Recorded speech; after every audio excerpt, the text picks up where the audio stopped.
What's going on? Welcome back to the channel. Today I want to talk to you about the top 5 EV stocks ranked by Wall Street analysts. So I want to go over all the things that you need to know, but first make sure to hit that thumbs up. And with that, let's get right to it. So there has been a lot of things coming out for the EV sector, earnings, speculative things that is causing analysts to really think about their ratings. So there's a lot of changes that have happened. So I feel like one of these videos is kind of well timed. I'm also going to incorporate the short interest for each of these companies, not because they're squeeze plays, but just more of a extra FYI.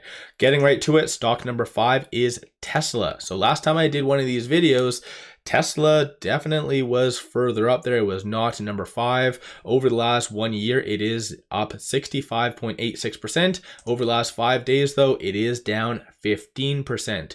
And so I'm going to be focusing on this. So the Wall Street analyst rating is 3.41.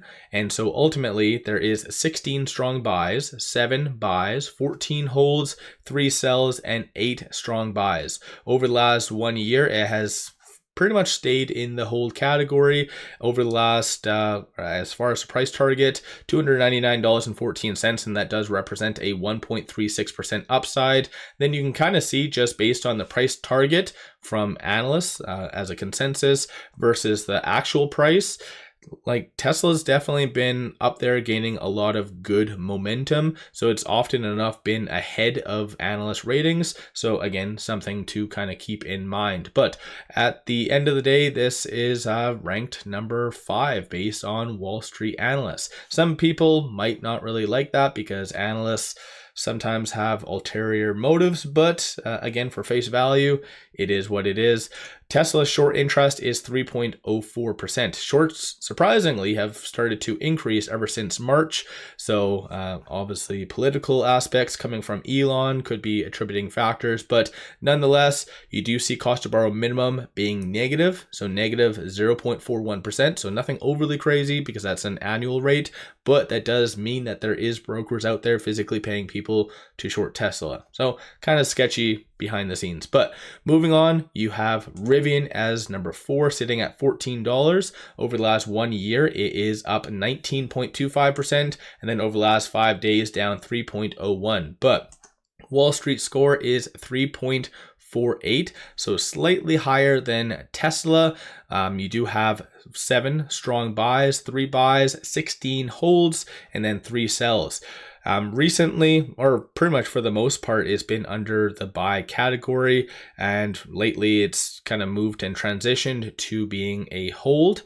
So that's most likely because of their Q1 earnings, when a lot of analysts kind of downgraded, unfortunately. But you do have a consensus of $14.87, and that does represent a 6.21% upside. And you can kind of see, for the most part, if we make this over the last 1 year, Rivian's stock price has always lagged analyst expectations. So for the most part, kind of opposite of Tesla, almost 100%. So let me know your viewpoint on that. Rivian's short interest is 17.97%. Similar to Tesla, you do have the cost to borrow minimum being negative, so there is some manipulation out there. And same goes, similar to Tesla, you have shorts really doubling down with Rivian. A lot more volatile, but I think overall they are starting to increase. So something to keep in mind. Moving on to stock number 3, you have NIO, $3.63. Over the last 1 year, it is down 26%. And then over the last 5 days, surprisingly enough, most likely because of their earnings, it is up 2.25. But their Wall Street analyst score is 3.77. So you have 9 strong buys, 5 buys, 11 holds, and 2 sells. It has constantly for the last year been under a buy rating, but you do see, based on the price target versus actual price over the last 1 year, similar to Rivian, it's just lagged. It's really lagged the Wall Street analyst expectations.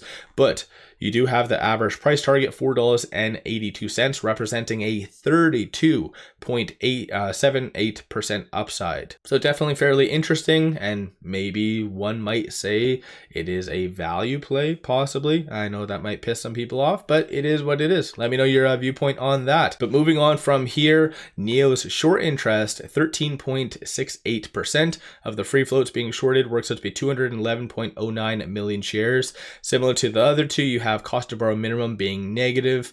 So this is kind of an abnormal scenario. Normally you don't see this happen this much with this many stocks all at once. So definitely something is out there. Maybe someone betting against the EV sector possibly, but nonetheless though, you do see shorts have really doubled down over the last couple of weeks. Since their earnings, they've started to return. So something to keep in mind. So this one is stock number 3. Moving on to stock number 2, you have Xpeng sitting at 1950. Over the last 1 year, it is up 133%. And then over the last 5 days, up 1.51. Wall Street analyst score is 4.21, so fairly good for that. And then right over here, you do have 14 strong buys, 7 buys, 6 holds, and then 1 sell. Has been for the most part under a buy category for the whole year, so that's good. Price target 25.33, representing a 29.9% upside. And then price target versus actual price, it's been somewhat hit and miss. Lately, it's been lagging, as you can kind of see based on Wall Street expectations, but it has had a lot of good opportunity and kind of shining fairly bright. So something, again, just to be aware of. And then their short interest, kind of low, 4.18% of the free floats being shorted, works out to be 26.62 million shares overall are being shorted. Similar to the other ones, I don't know why it's happening like this, but cost to borrow minimum is negative with this one as well. So maybe there is something happening behind the scenes that I'm not really aware of. Normally, because I cover quite a few different stocks, I have multiple different YouTube channels, the more common one that type of scenario happens with is SoFi, but not really these stocks. And I've covered Rivian on and off on this channel, and same goes for NIO. And normally, like 9 times out of 10, it's not negative. So definitely something is up. But nonetheless, moving on to stock number 1, you have Li Auto sitting at 29.52 over the last 1 year. It is up 48.87%. And then over the last 5 days, it is up 6.57. Their score is 4.28. So this is also another one that has moved because Xpeng has and was number 1 last time. But over the last little bit, you have 14 strong buys, 8 buys, 6 holds, no sell, and no strong sell. Currently, it is right now under the buy category. It does kind of flip back and forth between strong buy and buy.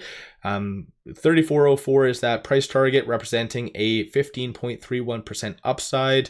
And then over the last 1 year, it has somewhat lagged, similar to NIO and also Rivian. It does lag expectations of analysts. So let me know your thoughts. Ever since I started to do these types of videos, it is very interesting to see as far as the correlation between American and Chinese EVs as like manipulation, because of course, since I started covering them, Chinese EVs have been number 1, 2, and 3, like every single one.